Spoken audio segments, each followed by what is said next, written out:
మనందరికీ తెలిసి వైసీపీ నేత మాజీ ముఖ్యమంత్రి జగన్మోహన్ రెడ్డి డిజిటల్ బుక్‌ని స్టార్ట్ చేసిందెందుకు?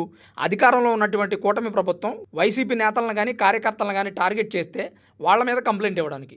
తర్వాత వైసీపీ అధికారంలోకొస్తే వాళ్ళ అంతు చూస్తారంట. కానీ ఇక్కడ అనుకోకుండా వైసీపీ వాళ్ళకి పెద్ద చిక్కొచ్చి పడింది. అదేంటంటే డిజిటల్ బుక్‌లో వైసీపీ నేత మాజీ మంత్రి విడుదల రజనీ మీదే కంప్లెయింట్ చేశాడు ఓ వ్యక్తి. జగన్మోహన్ రెడ్డి ఈ విషయం మీద ఎలా రియాక్ట్ అవుతాడా అని అందరూ ఉత్కంఠగా ఎదురుచూస్తున్నారు.